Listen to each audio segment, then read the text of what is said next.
Anyway, I am so glad to be here tonight, and I'm so glad to see some friends and family that I haven't been able to see for a long, long time.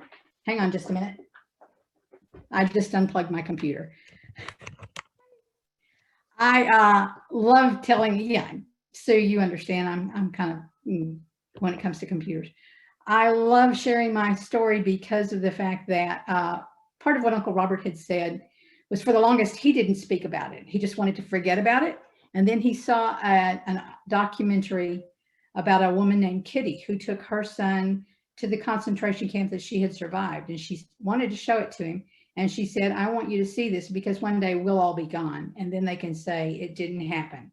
And I want you to see what I lived through and what I survived so that once I'm not here, you can say, yes, it did happen. So that's probably the main reason that I do these presentations. Besides that, I kind of like to get up in front of people and talk because that's just me.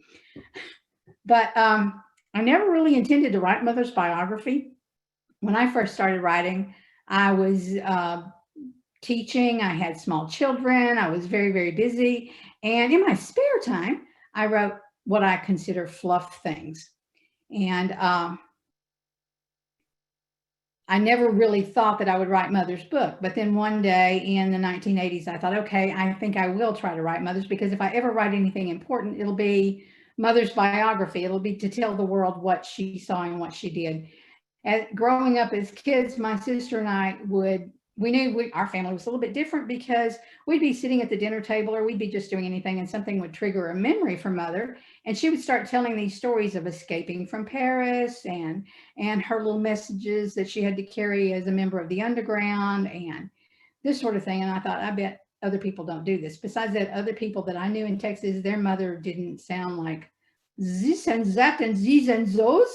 And my mother did. So I knew, okay, we're just a little bit different. I also had all this American family, but there were these other very few people who were across the ocean, and I only had one set of grandparents. And like she said, I really did not know why all of Mother's family, we'd look at pictures and she'd go, oh, this one's dead and this one's dead and this one's dead. And I didn't know why they were all dead, that it was because they were Jewish. But anyway, I decided, okay, I'm going to write Mother's biography. And my dad had typed up about 12 pages beginning from Mother's growing up in Paris. And I took those and I started writing. And then I got to July 16, 1942, when they came to arrest my mother and her older sister.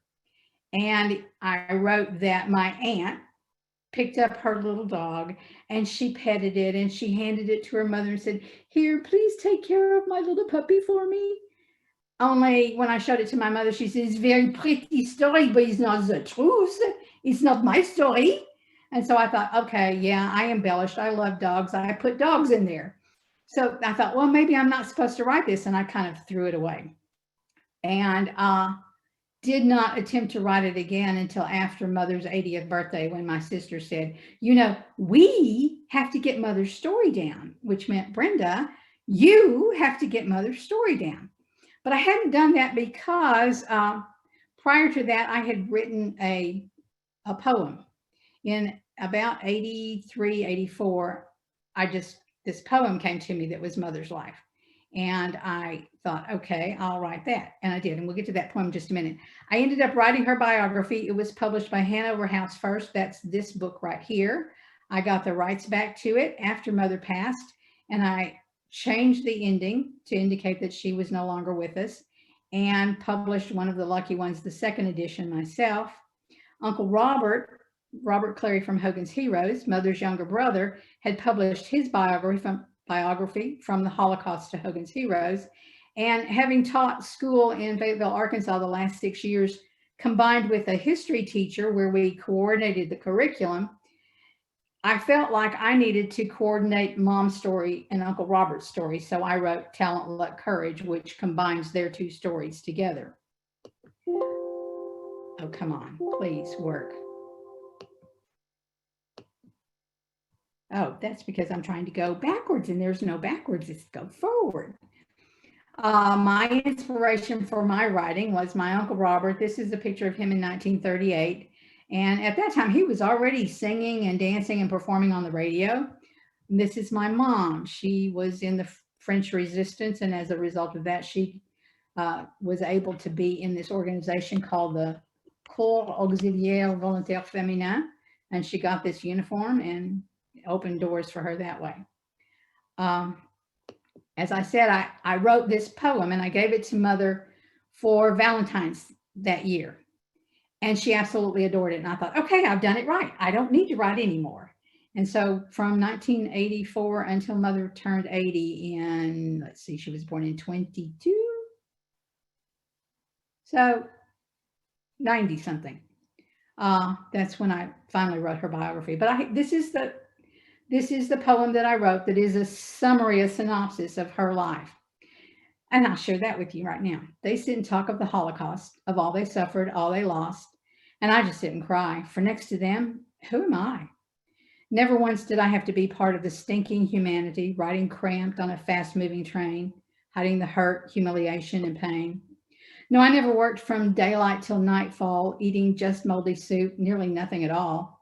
I never waited in line for the count, wondering if I would be singled out, for I wasn't home the night they came. I hid at the office when they called out my name. The following morning, I had to run, where once we were 7, now I was 1. I never suffered as those others did. Unlike them, I ran, I hid. But they weren't the only ones who lost, for I did too. Here's how much it cost. It cost me my home full of warmth and love. It cost me my faith in the one above. I even lost the use of my name. I had to live a lie, play a dangerous game. For days I ran with just one change of clothes, a little money, a borrowed identity to go with those. I made it across to the unoccupied zone, got a new name, and waited alone. My family had promised to send things from home. I waited and waited, but still there was none. No news, no clothes, not a thing did I hear. Though it was only 6 weeks, it seemed like a year. I never suffered as those others did. Unlike them, I ran, I hid. But they weren't the only ones who lost, for I did too. Here's how much it cost. It cost me my home full of warmth and love. It cost me my faith in the one above. I even lost the use of my name. I had to live a lie, play a dangerous game. No, I never worked from daylight till nightfall, eating just moldy soup, nearly nothing at all. I never waited in line for the count, wondering if I would be singled out. For I wasn't home the night they came. I hid at the office when they called out my name. The following morning, I had to run. Where once we were 7, now I was 1. Oops, I went backwards. Sorry. I'll get there. Just a minute. Finally, one day, my sister stopped by. What she had to say, I thought must be a lie. My parents, my brother, my sister too, they were all taken away because they were Jew. I traveled then to the south of France. I worked all day, but at night I would dance. I danced to forget how my world was destroyed. I danced when I could just to fill up the void. But the hurt still existed. The hatred still grew. I strove to forget I was ever a Jew. I wanted the feeling of guilt to depart, but why did I live? Why were we torn apart? My parents were old. They would never return. Of my brother and my sister, nothing could I learn. So I struggled each day while the hatred still grew. I wanted revenge, needed something to do. I finally found a way to fight back. I joined the resistance, began my attack. But the guilt and the hatred were still far too great. Carrying messages and guns didn't make them abate. I wanted to kill, to take their lives as they'd taken mine. Then one day, near the end in the brilliant sunshine, I was given my chance for revenge. Oh, so sweet. A group of enemy soldiers were placed at my feet. As I pointed the gun, my thoughts grew quite vicious. The taste of revenge would be surely delicious. For my family now gone, for others I'd seen killed, I'd now take these lives, my dreams soon fulfilled. I pointed the gun, I steadied my hand, but a soft voice beside me made a quiet demand. Will that bring them back? Can your killing restore? And the taste for revenge wasn't sweet anymore. That old me was gone. Never more could I be so happy, so trusting, so loving, so free. Instead, I felt hatred, loneliness, and grief, for that safe, happy youth had been far too brief. The war finally over, I found my old home, but it wasn't the same, for so many were gone. Not half of my family made it safely back. As we gathered together, we all felt the lack. As I worked to relocate the survivors one day, my brother passed among them as they moved on their way. I called out his name. We hugged, kissed, and cried. One spark of happiness renewed could not be denied. But I still didn't think love could ever replace all the guilt and the hatred that now filled its space. Then one night, an American said, "Care to dance?" And with time and great care, love once more had a chance. An East Texas boy from down on the farm was the only one able to remove all the harm. With patience and care, he helped my love grow. Even though we were poor, what happiness we'd know. I made a new life, a new family, new home. His love always sheltered me. I was never alone. But a bit of the sorrow is still with me yet. Though I found love again, I can never forget. And so that's the poem that I wrote for my mom. And like I said, I gave it to her for Valentine's and she thought it was absolutely wonderful. And she said, I said, okay, I've written the story. That's it. And then, as I said, after her 80th birthday, my sister said, we've got to get mom's stories down for our kids and our grandkids, or it's going to just disappear when she's gone. So that's when I wrote One of the Lucky Ones. And then we just get into mother's story. She was not really Parisian. We always grew up thinking she was from Paris, from France, and she was from Paris, France, but she didn't go there until she was 6 months old. This is my mom right here, and this is my grandmother, and this is my mom's sister. This one is Amy, and this is Ida, and that's her older sister, Hélène. And my grandfather had come to Paris with his brother, and then he sent for my grandmother and the girls. And so she wasn't really French because she'd been born in Warsaw, Poland. As it turned out, she wasn't really Polish either, because when the Nazis came, she and Hélène both were determined to be what they called indéterminés. They had no country. They were born in Poland, but they were infants and very young toddlers when they moved to Paris. And so France didn't claim them because they weren't old enough to request French citizenship.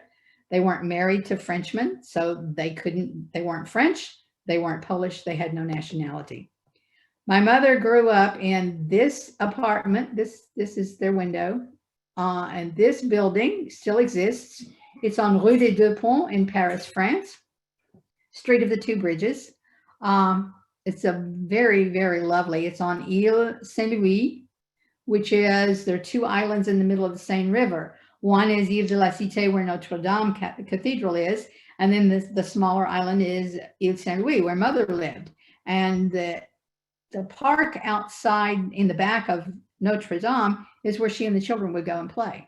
So when Notre Dame burned down, it was very devastating for me just to see it burning, because that was where mother played as a child. The lady that built that house, they built it for Jewish families. And I didn't know it was for Jewish families in particular because mother left that word out. She, after experiencing what she did, she married my father, who was not a Jew. And I grew up Presbyterian. I had a Baptist grandmother, and my oldest uncle, my dad's older brother, and his younger sister were both Church of Christ. His two other sisters were Methodist, and we were Presbyterian. So we were this conglomeration of Protestants. And that's all I knew.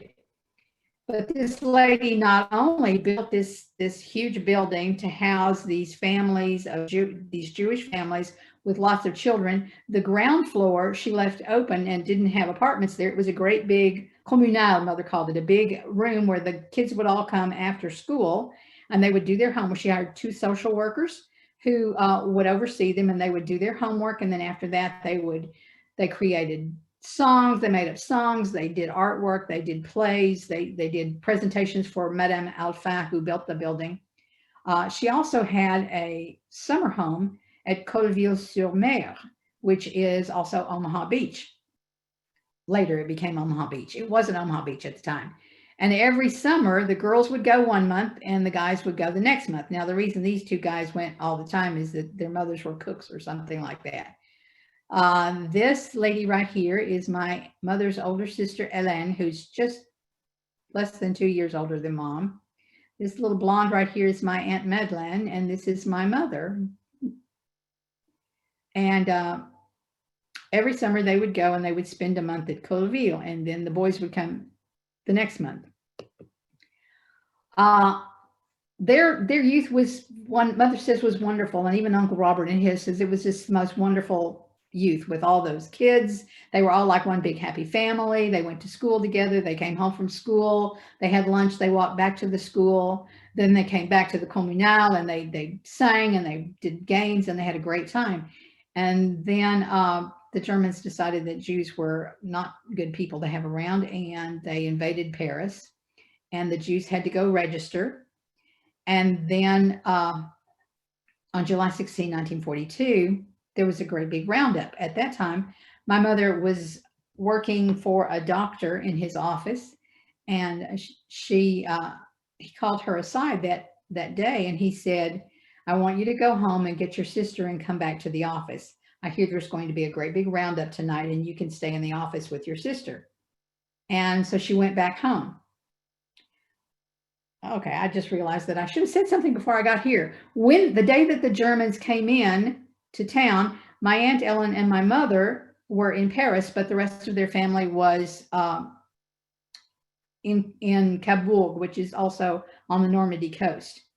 Ellen and mother had come back to see if they could find jobs, but her parents didn't want them to stay in the apartment. So they were staying at night with a friend, and then they would walk back to the apartment, and they were headed back to the apartment the day that the Germans came into town. And a friend came running up and saying, the Germans are coming, the Germans are coming. And they said, you're kidding. And then no, all of a sudden this convoy came through. And the reason that's important is that they watched as the convoy pulled the French flag down from the Hotel de Ville, which was the city hall, and they watched the swastika go up. And they, even though they weren't French citizens, they felt like they were French. That's all they'd ever known. They cried with all the other Frenchmen when they saw their country being replaced by the Germans.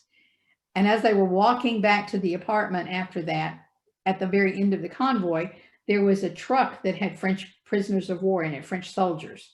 And my Aunt Ellen, this young lady right here, saw the Frenchmen there, and they were guarded by Germans with guns. And she pushed right past the German with the gun and went up to the truck and had cigarettes in her purse and handed cigarettes to the soldiers on the truck. And when the French people in the area saw that they didn't do anything to her, they went into the stores and bought bread and wine and other things and started giving them to them. Well, mother and the friends got up in the truck with them and wrote down names and addresses and went home and wrote letters to their family saying, you know, we saw your husband, your brother, your son in Paris on this day. They were alive. We don't know where they were going. We don't know whether they're still alive, but they wanted you to know that they're loving you and they think about you. And so they spent that whole day writing letters. After that, there was a curfew, and they had to wear the yellow star, and they had to be in before 8 o'clock.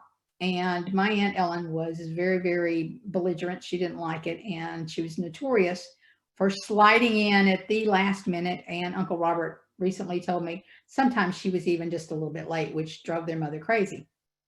Well, that particular day when the doctor said, come and stay with your sister in the apartment, mother went home, and she really wanted Hélène to come with her because she loved Hélène. Madeleine, she could take her leave. Hélène, she adored. And she wanted Hélène to go with her, but Hélène wasn't home yet. And they needed to leave or they would be out after curfew. So my grandmother sent Madeleine with mother to spend the night at the doctor's. After the curfew was over, they came and knocked at the door, and they specifically asked for Hélène and mom. And Hélène grabbed her things, and no, she didn't pick up her puppy and pet it and hand it to my grandmother, like I said in the original biography I was writing. But she thought of her family. Mother later told me, and I don't know how mother knows this, but she said she had 2 or 3 different opportunities to escape, and she didn't.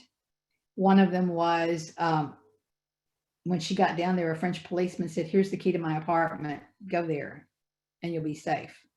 And she said, no. She didn't know this guy for one thing, and I think she was afraid that something might happen to the family if she didn't obey the orders to go. And another opportunity came when she asked if she could go around the corner to get some stationery, some writing paper. And they said, sure. And they let her go around the corner to get some writing paper. She could have just kept going, and she didn't. She came back. And then the next morning, supposedly my Aunt Madeleine took her some gloves or something and said, they're not watching, just walk out with me. And she said, no, I don't want anything to happen to mom and dad. So she was arrested on July 16, 1942. She was taken to Drancy outside Paris. And apparently she was able to stay in Drancy until um, September 23rd, 23rd or 24th. And then she was put on a convoy number 34, to Auschwitz. And as much research as I have done, that is the last final record. I can find nothing else about what happened to her after that. I've speculated. I talked with, when we donate, after my mother died, we donated her things to the Holocaust Museum in Washington, D.C. And I talked with the curator there who had met with us and visited, and she spent an entire day looking for records of Aunt Ellen, and she couldn't find anything. And she said, you know, I hate to say this to you, but as belligerent as your aunt was, I'm afraid that after she was on that train for 3 days and 3 nights, when they opened up the door, she probably got in their face and said something like, how dare you treat us like this? She said, I think they probably shot her on the spot.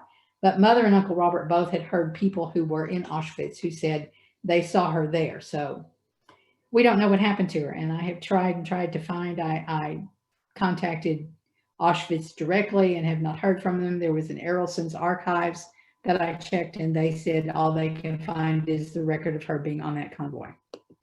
The next morning, Uncle Robert, after curfew was lifted, Uncle Robert came and he told Mother, you have to leave.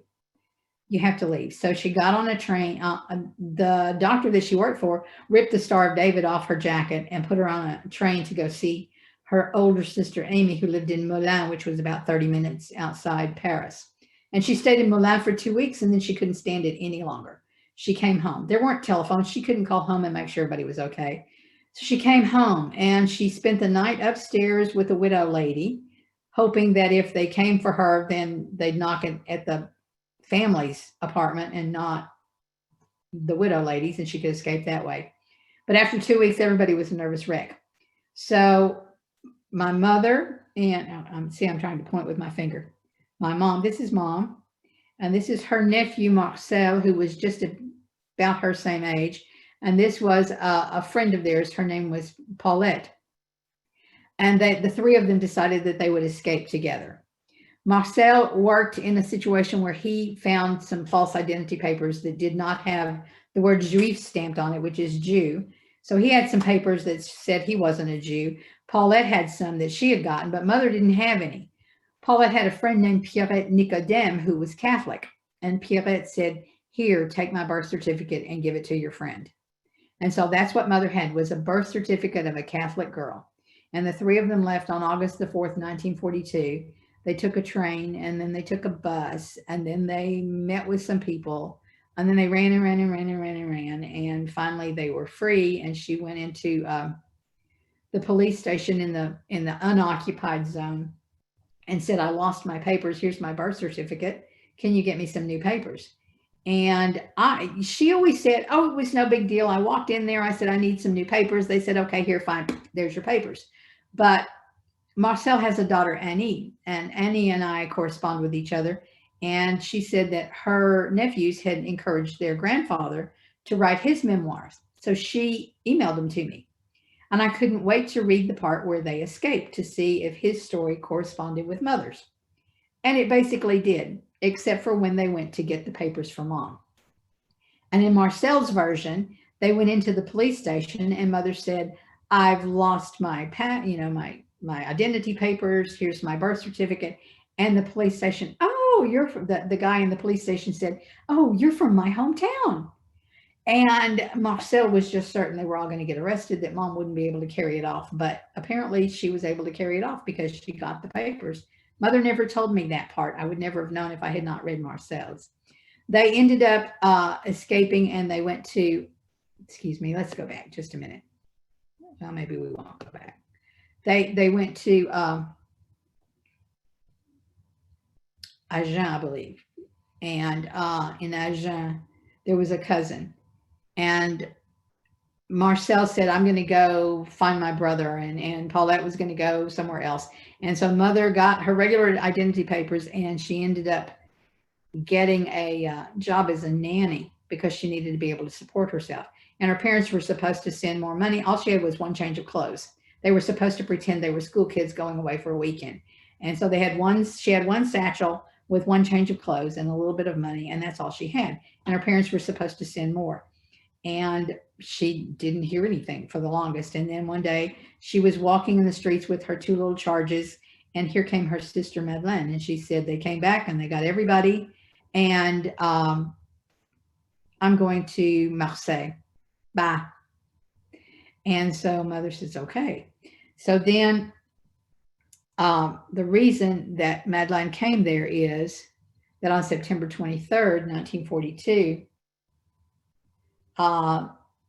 they came and arrested the rest of my family that was in that house. I always grew up thinking that they came back because they were coming back for mom, and since mom wasn't there, they just took everybody that was.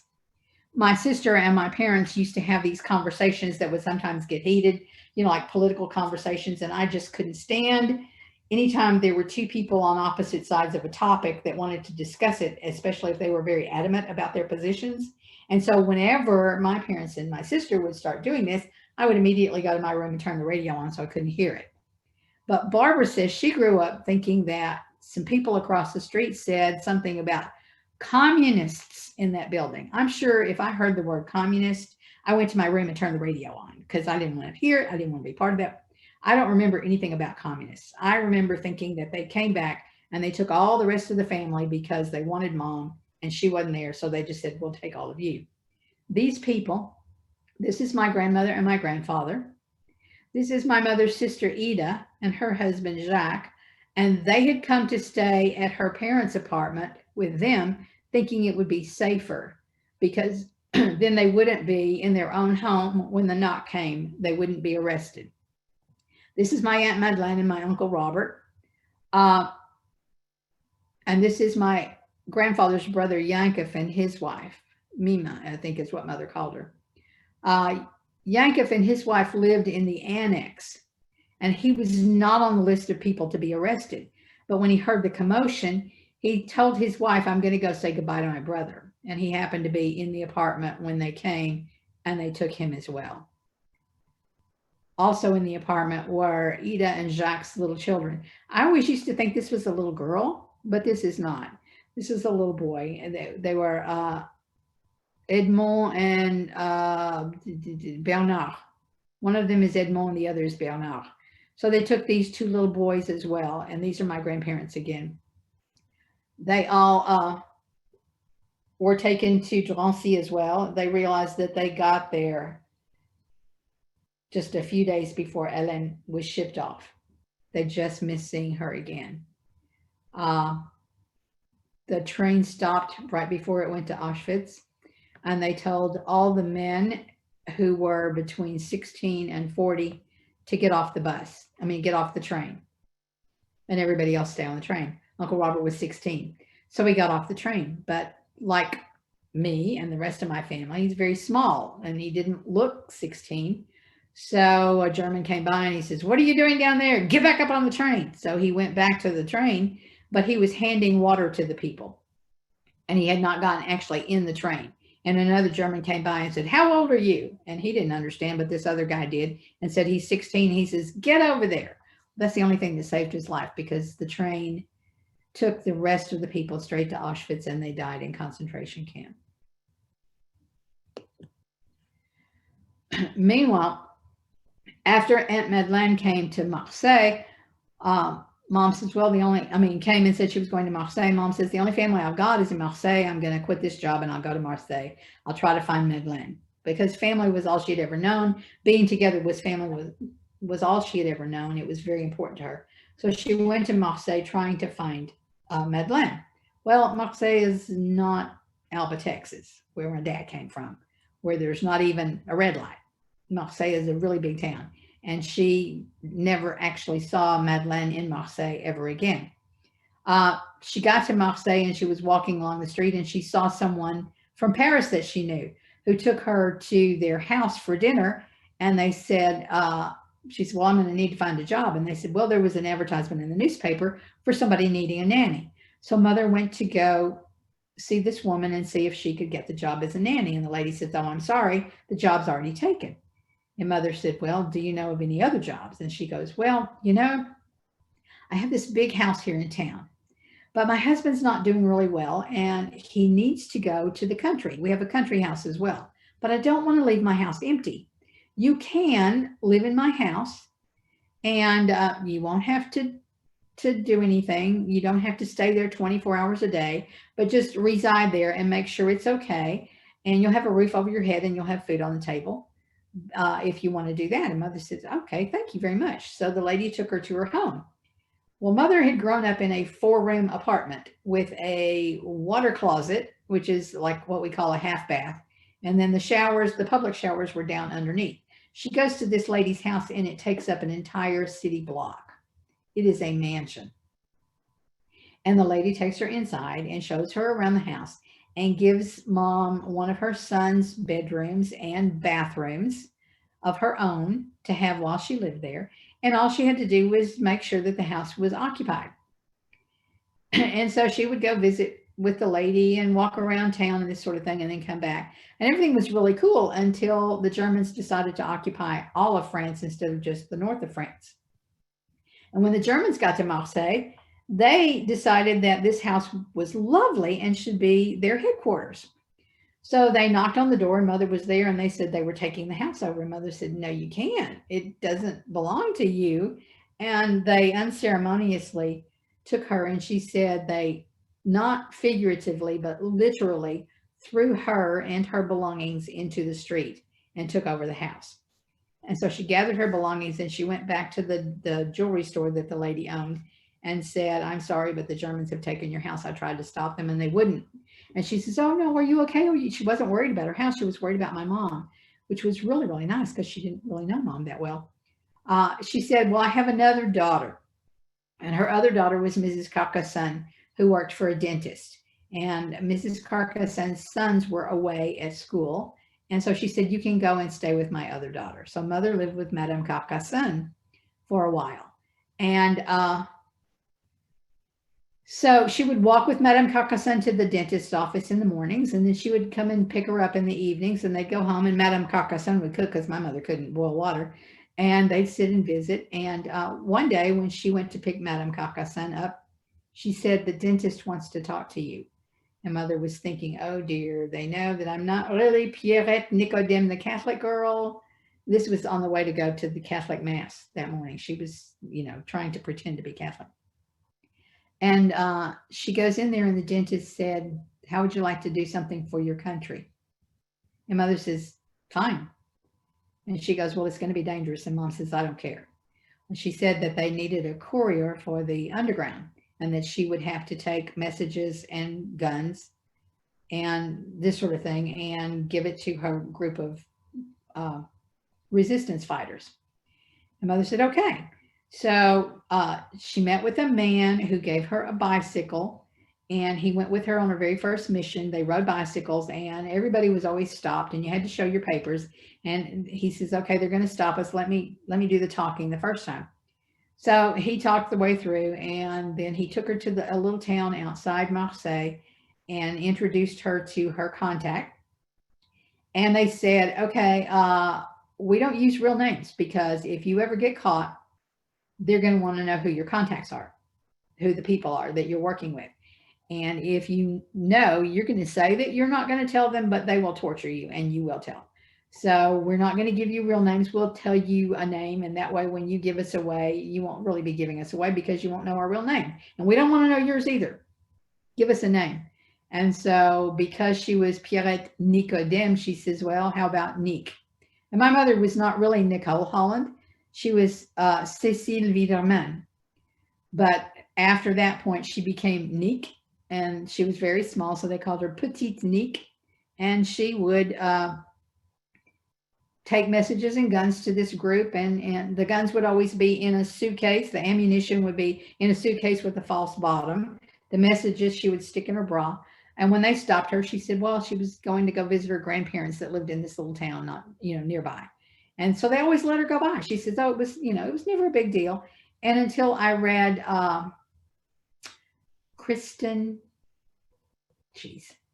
The Nightingale. The Nightingale. One of her characters was in the French underground and rode a bicycle to carry messages. and it's a novel, but she wrote down exactly what it felt like. And I thought, my mama lied to me. She said it was no big deal. And it was really scary. But mom says, oh, it's no big deal. Well, she didn't want to risk Madame Carcassonne. So after she started working for the Underground, she moved into a Catholic home for girls and got a job at a water bottling company in the office. And so she worked in the water bottling company in order to be able to pay her room rent in the Catholic home for girls. There were 4 girls in a room. The 2 that became her very best friends were these 2 ladies. This is Suzanne Rabia. Actually, her name was Suzanne Luga at the time. And Suzanne and mom were the closest because Suzanne had a boyfriend, but he was fighting off somewhere, and so he wasn't in town. This is Henriette, and Henriette had a boyfriend that was in town, and so she was always spending time with him. But they would walk to work together, and then at lunch, mother would walk. Suzanne worked for a photographer, and so mother would walk and pick her up at lunch, and they'd go back to the Catholic home for girls for lunch, and then she'd walk her back, and then they'd walk back to work, and then they'd spend evenings together. So mother was really, really close to Suzanne. And I think it was Suzanne who helped save mother's sanity, because she reminded mom that, hey, we're just teenage kids, we're just kids. Let's find joy where we can. And so one of the crazy things that they would do is when the Allied bombers would fly over and there would be a siren for them to go to the bomb shelters, instead of going to the bomb shelters, a lot of times they went up to the balconies and they would wave at the planes as they flew by. And that was not very safe. She stayed in Marseille until one of the times. Mother always used to say that they could tell who was doing the bombings because the British would hit their targets and the American would just hit whatever. And so one day, and I don't know the date of this particular incident, but there was a really, really bad bombing, and mother was in the street. She was supposed to meet Suzanne somewhere, and the siren went off, and she was herded into the main bomb shelter. And she sat there for a little while, and she was just a kid, and she was impatient, and she didn't want to stay there. So she left that one and was walking in the street, and then was herded into a smaller bomb shelter a little way away.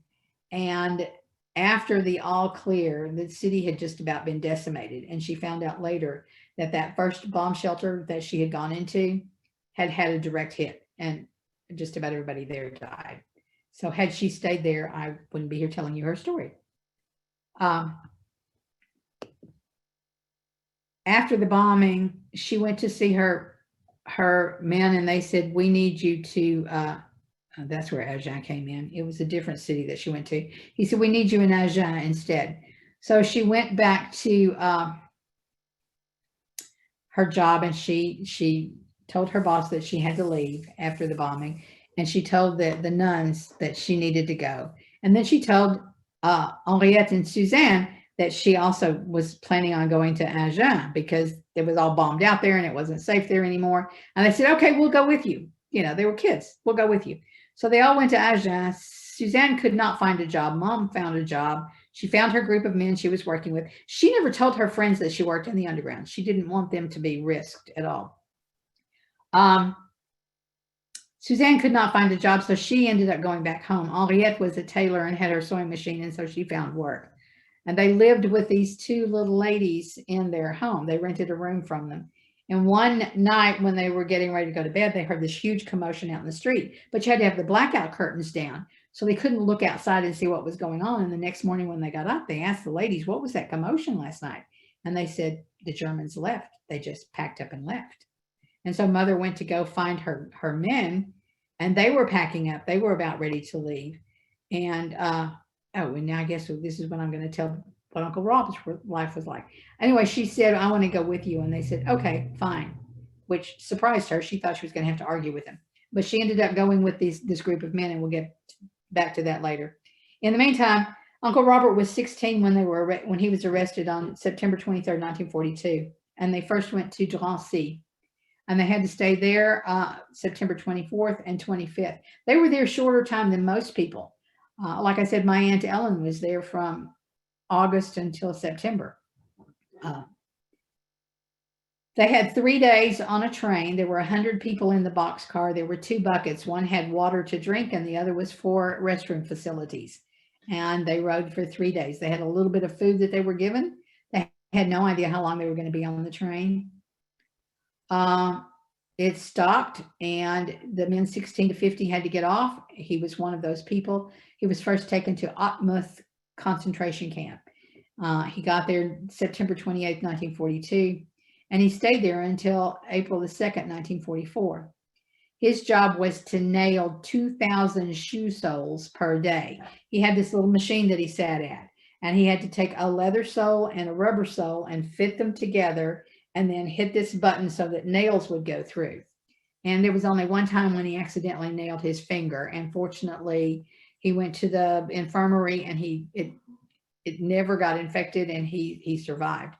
One of the other reasons why he was able to survive was his brother-in-law Jacques was in that age group, and he and Jacques were the only members of the family who survived that first train ride. And one day when they were hanging around camp, Jacques told my uncle, "Robert, I want you to sing. I want you to remind us that we're human. Remind us that what life was like before. Please sing." So Uncle Robert started singing. Well, there was a German lady who was hanging laundry, and she happened to be the girlfriend of the guy who ran the camp. And she heard Uncle Robert singing, and she loved the way he sang. So she went to her boyfriend and she said, "You got to hear this little guy sing." So she brought him over there, and the German said, "Sing." And so Uncle Robert sang because, if they tell you to do something, you say, "Yes, sir." And the guy liked him singing. So after that, every Sunday afternoon, he would put on a show. And in order for him to put on the show, they would occasionally give him an extra bowl of soup. And in the mornings when they did their count to see who was going to go to work and who was going to go to the gas chambers, my two uncles were always set to the side and never considered for the gas chamber because they wanted Uncle Robert to sing, and they were afraid if they did something to Uncle Jacques, maybe he would refuse to sing. Finally, in April 2nd, they moved from Otmuth to Bleckhammer because they decided they wanted Otmuth for a different purpose. And at Otmuth, they'd let him grow his hair out a little bit. But when he got to Bleckhammer, they shaved his head and they tattooed on his arm A5714. And he says, at that point, I realized that we were just like cattle. We were branded like cattle.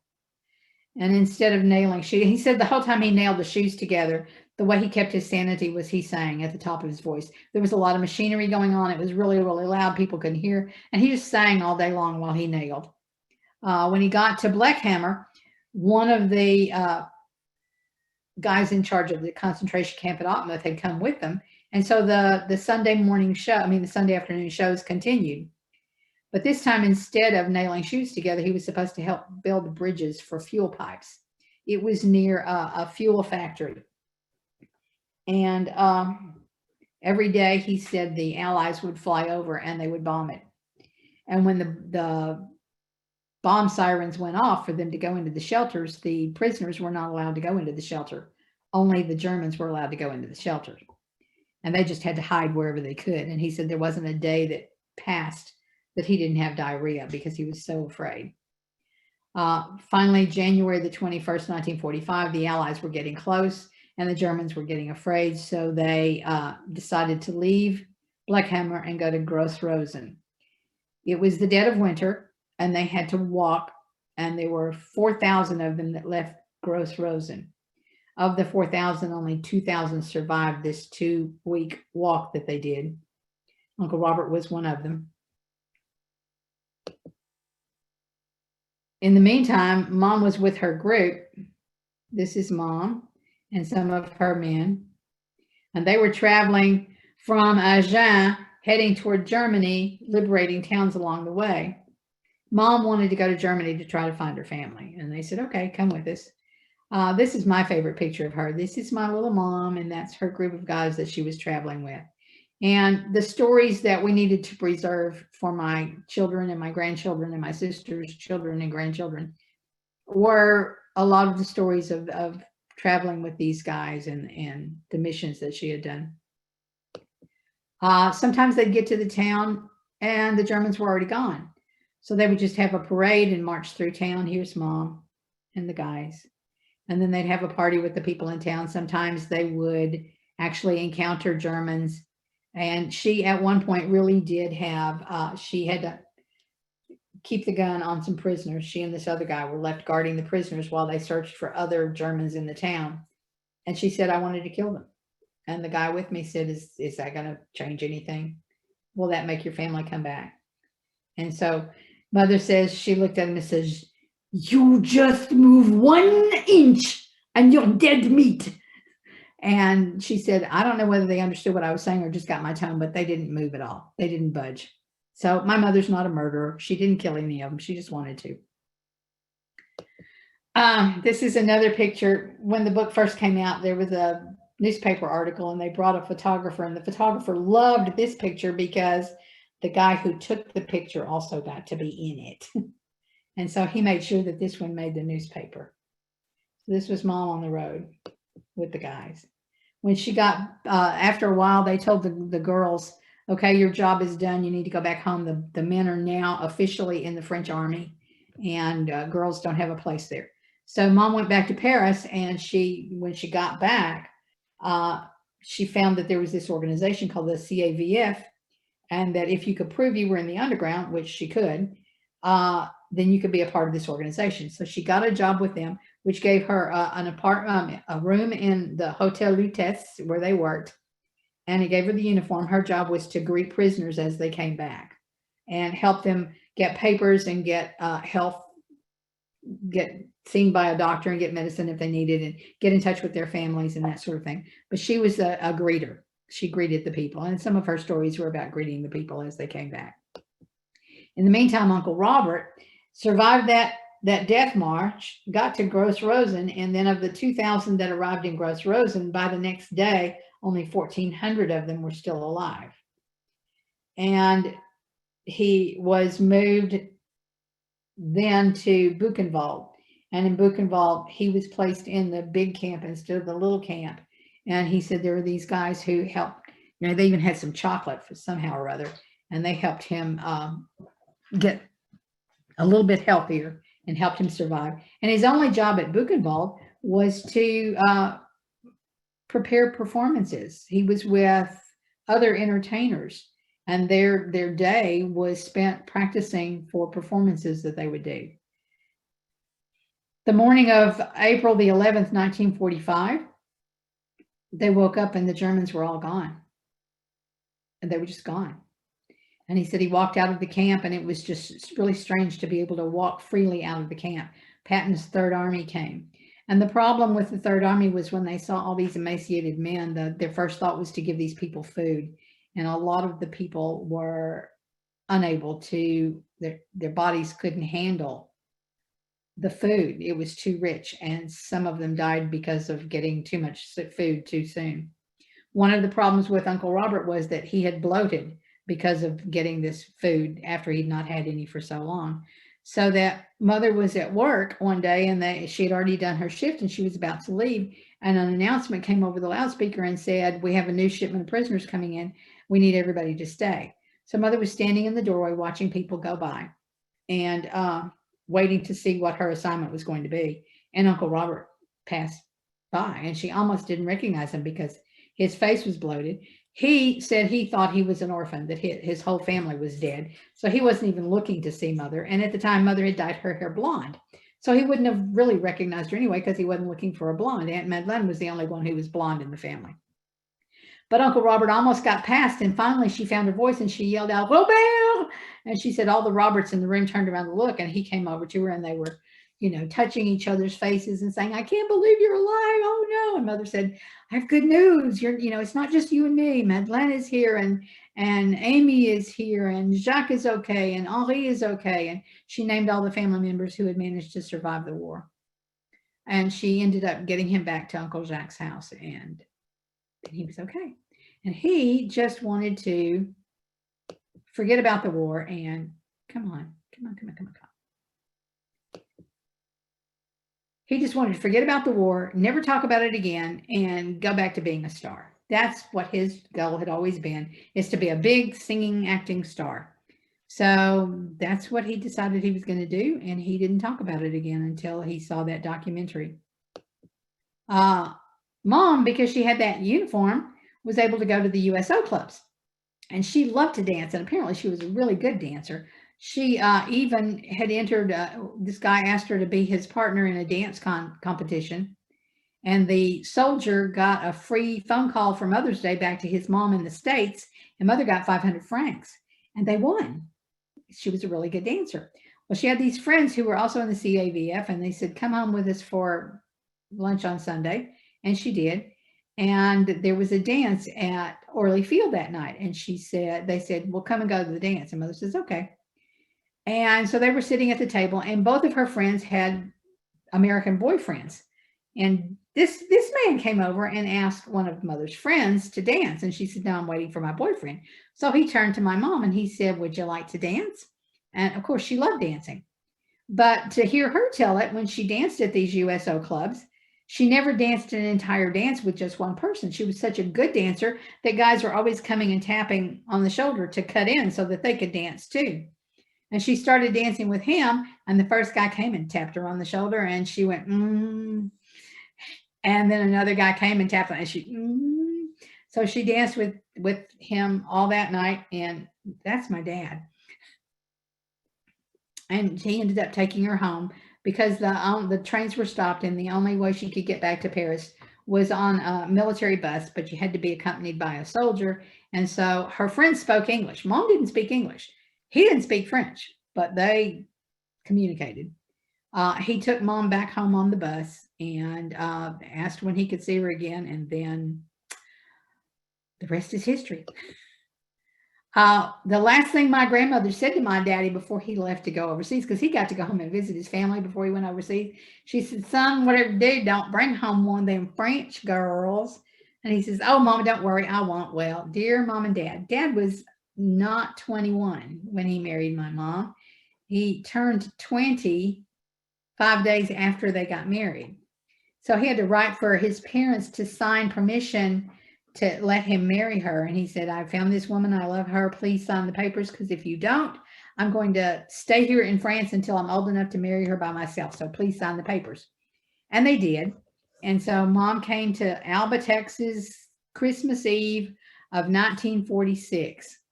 Did not speak any English. She could communicate with daddy somehow, but she didn't really understand what all these people who on Christmas Day came through the house to see what this foreigner looked like.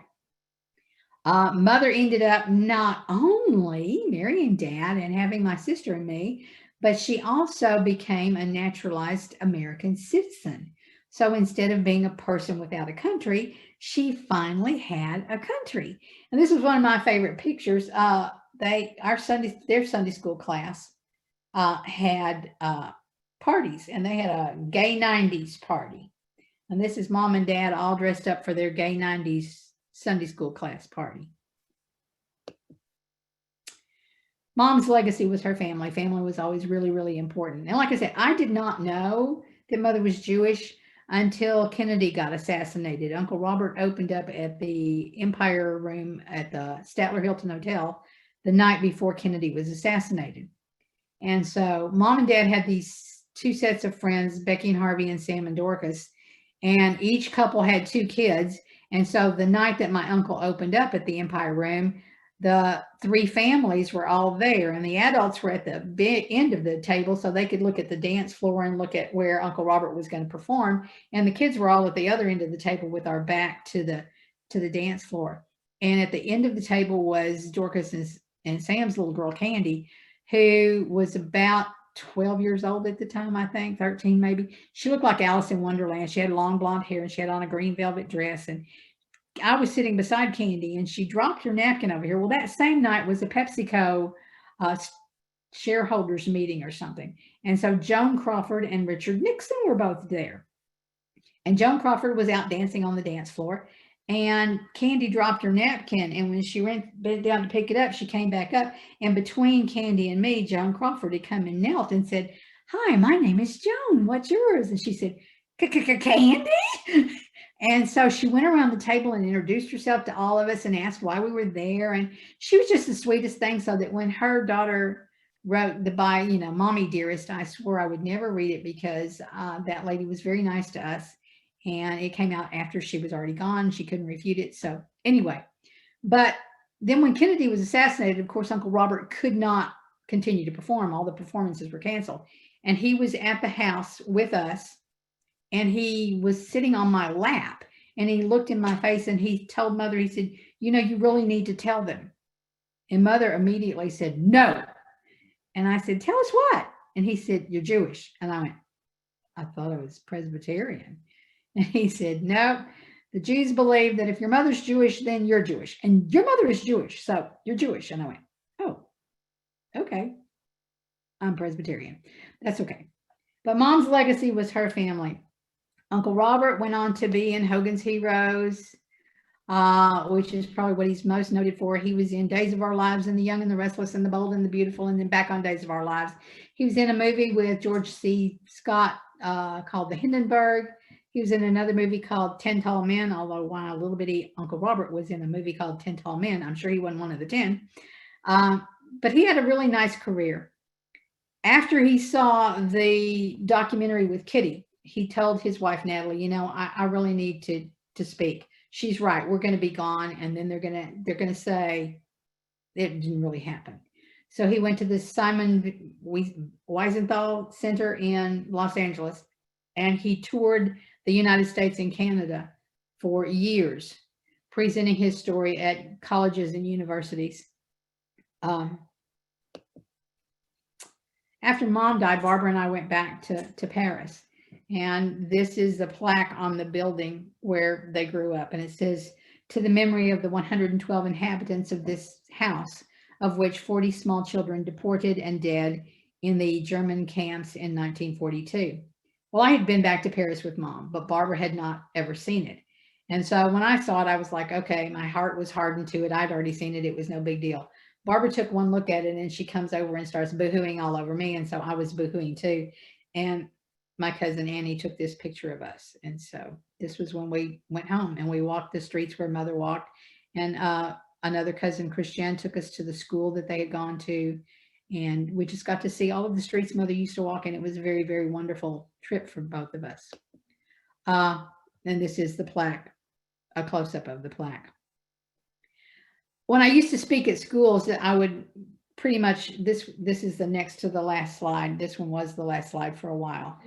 And you know, the kids have to do those standardized tests, and they can't have any books, and they can't have any papers, and they can't have anything, and they're timed. And if you finish ahead of time, well, you just have to sit there and be quiet. And I don't know about you, but if you're sitting and you've got 5 more minutes left, that's the longest time in the whole wide world. And I saw this, it said, if we held 1 minute of silence for every victim of the Holocaust, then we would be silent for 11.5 years.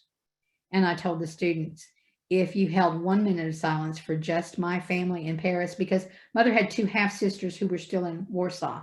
And of those 2 sisters and their husbands and their children, only 1 child escaped to Russia and moved to Israel and survived. The rest of their families died. And so these 13 members of the family don't include those 2 sisters and their families that were in Warsaw. I think if you put them all together, there's more like 20 of them. But 13 minutes of silence, I said, just think about your standardized test. And that 13 minutes that you have to be silent because you finished 13 minutes early, that's my family. And then the last thing is to let them know why I do this. Martin Niemöller wrote this poem about the Nazis in Germany. First, they came for the Jews, and I did not speak out because I was not a Jew. And then they came for the communists, and I did not speak out because I was not a communist. And then they came for the trade unionists, and I did not speak out because I was not a trade unionist. And then they came for me, and there was no one left to speak out for me. And so that, to me, lets us know that if you see something that you don't think is right, you really need to speak out, because if you don't, there may not be anybody left to speak for you. And that's it. Thank you so much, Brenda. Everybody can clap. Thank you. Our virtual clapping for you. We do have several questions that I want to present to you. Brenda, you hear me okay? Yes, I do. Okay, good. So Jessica Bartlett, would you unmute yourself and you can ask Brenda your question? Hello. Hi. Yes. So I was wondering, wasn't chocolate in some of the MREs from American soldiers? Was it? I think so. Yes. I I think. think so. Mm-hmm. Yeah, I have no idea. Oh, I'm pretty sure there was chocolate. Yeah. Mm-hmm. And I'll tell you why, because when Mother was in the CAVF, they also got to go to the movies, and she and some girls went to the movies, and the two friends were here and Mother was on the end, and there were seats beside her, and she says, well, I hope these nasty Americans, because a lot of the Americans weren't, they only learned one expression and it wasn't a very polite expression.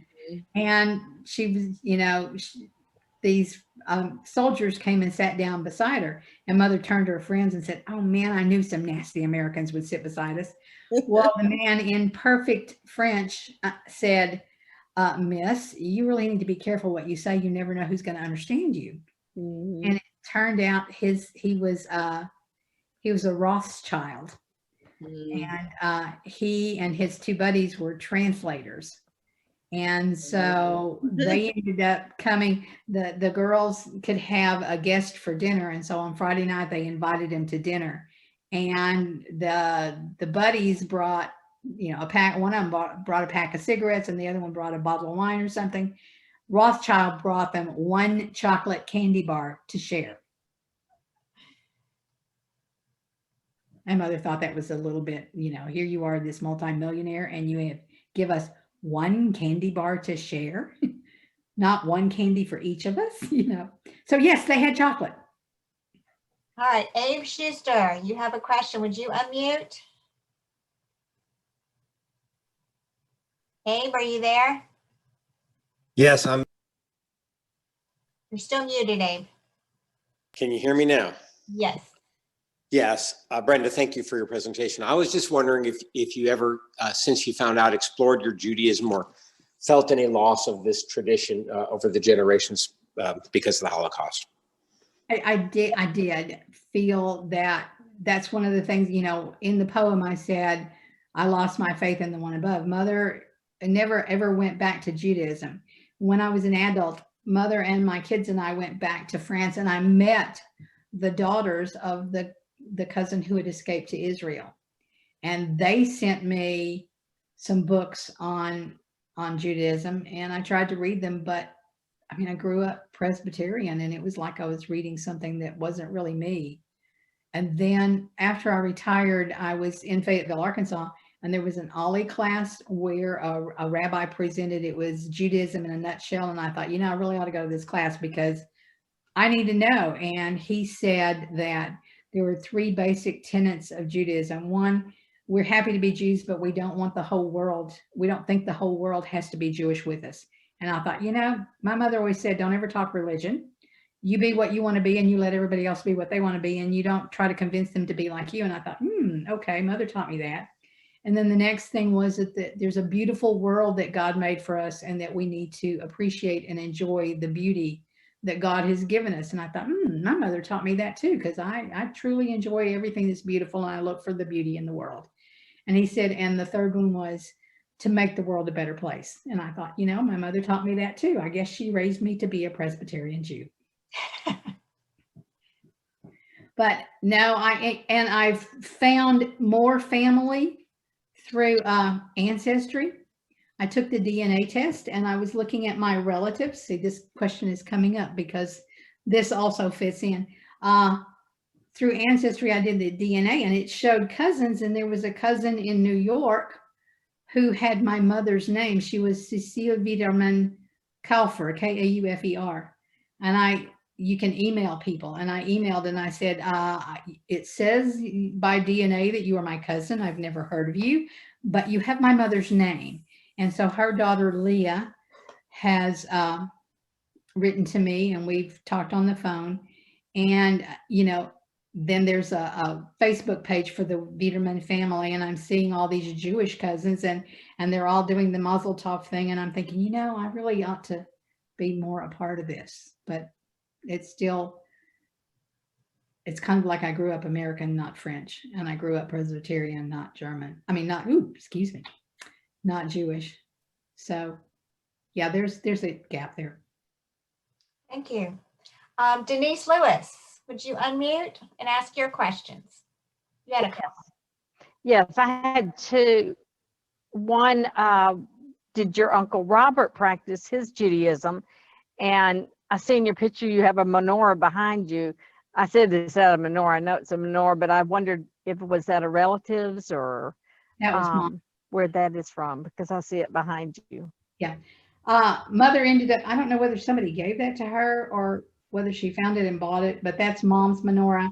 And she did do, you know, in her later years, she would light the candles on September 24th, the day that her parents were taken. She would burn the candles all day long. Uncle Robert, he's the kindest person I know, but I think his 31 months in concentration camp, he lost his faith.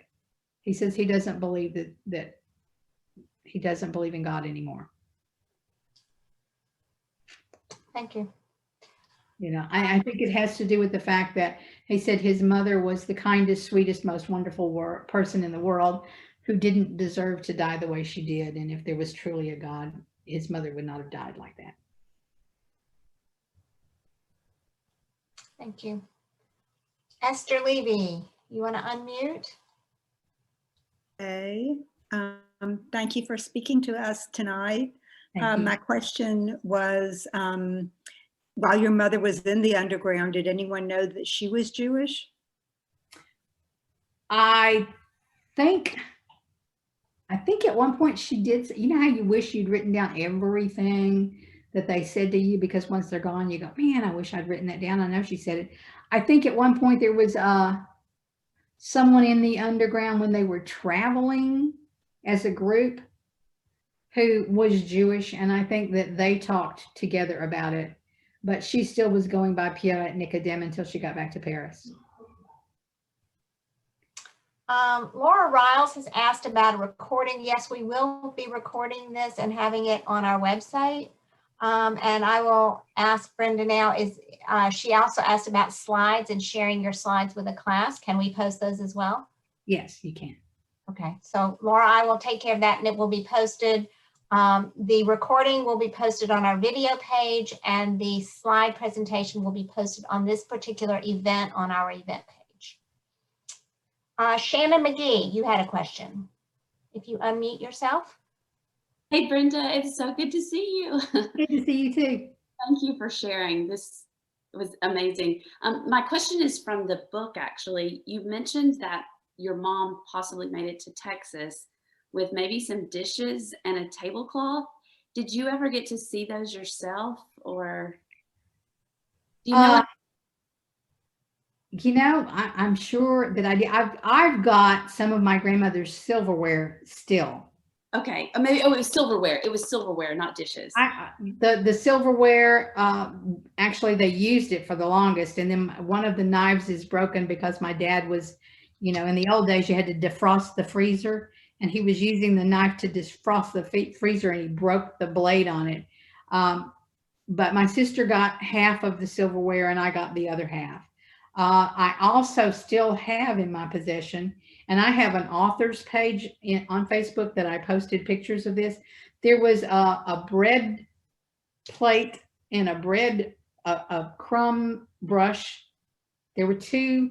They're black and they're Oriental. They're mother of pearl Oriental people looking on it, and that's what my grandparents used every day with the bread. And they used the brush to brush the crumbs of the bread off the table. And I have those. So yeah, I still have a few things, not many.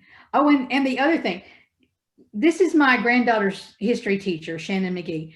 And so at my granddaughter's house, my mom had an older sister, Amy, that I showed you in the picture, and Amy was married and she was working, and she bought this baby doll that's the size of a real baby for her younger sisters to play with.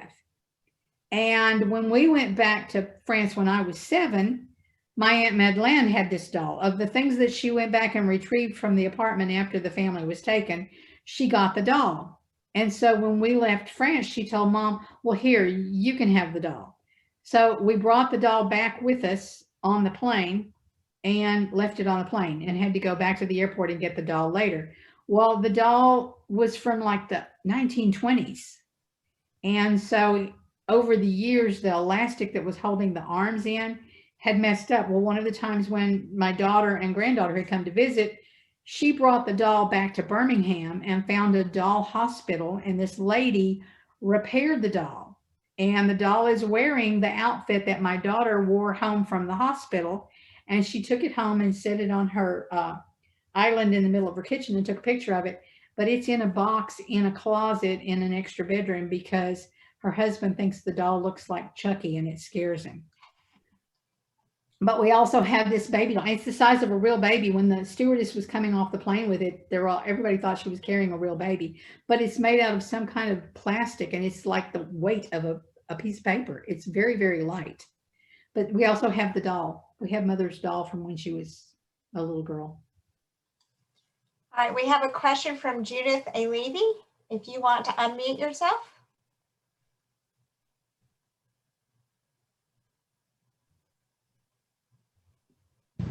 There. Yes, the question was if Brenda spoke French at home when she was growing up. Her French is excellent. Oh, no, my mother did not speak French when I was growing up. She and Daddy used to tell secrets. So you picked up like that. For example, my grandmother gave my sister and me some kittens, and they were outdoor kittens. And Mother didn't grow up with animals.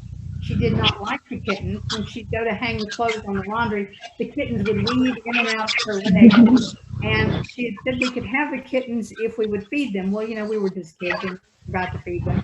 And after a while, Mother told my dad, just take these kittens and do something with them. I don't want them. I don't like them. And it had been 2 weeks, and we hadn't even asked Mother, and we were at the dinner table.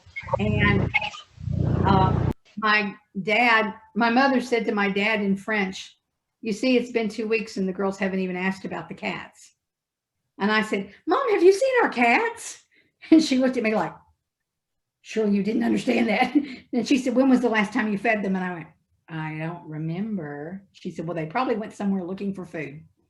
But then when I got in high school, I decided that I would take French so I could understand what the secrets they were telling.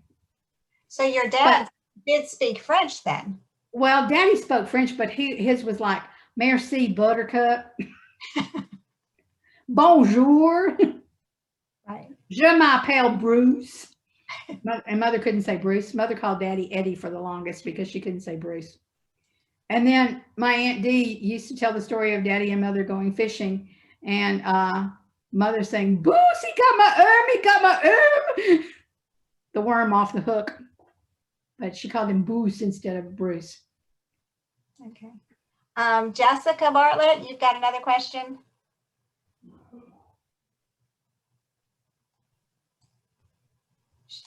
She's getting herself. Yes. I have the video of Aunt Nikki singing lullabies to us that one day that we visited. I was wondering if you had any recordings of that or videos of that. I don't. I have, there was a video made the day that the book was released, and it is on YouTube. For a while, I couldn't find it, but I found it again the other day. And you can hear Mom talking on that one. She was like in her 80s. And so she was prone to not answer whatever question was asked, but to just start answering it and then go off on whatever tangent she wanted. But then you can hear her accent. So no, but I don't have that. The ainsi font les petites. Yes, I was going to ask you if you knew the name. Trois petits tours et puis s'en vont. Uh-huh. Yeah, she would sing that all the time to every kid she saw. Best memories. Yeah. All right, well, I'm going to conclude with one question of my own. And how do you feel that this experiences of all of your family has molded who you are as a human being today? I think it's made me more adventuresome than I ever probably would have been. I mean, when I was 40, I took my 2 daughters to Daegu, Korea to work, and I did not know the language. And everyone thinks that that was a very brave thing to do. And it just seemed like the thing to do at the time. My sister, when she was 40, took off and went to San Francisco and didn't have a job or didn't really know anybody there and just decided she didn't want to live in Dallas anymore. She was going to live in San Francisco. So I think it made us more adventuresome. It made me, I think, more aware of, well, the one thing for sure that Mom taught us was to never, ever judge anybody by anything other than the way they treated us. I know that growing up in Texas, you know, there were a lot of people who never would have had a Black person over to their house. And Dad had Black people working for him, and we had Black people coming over to our house.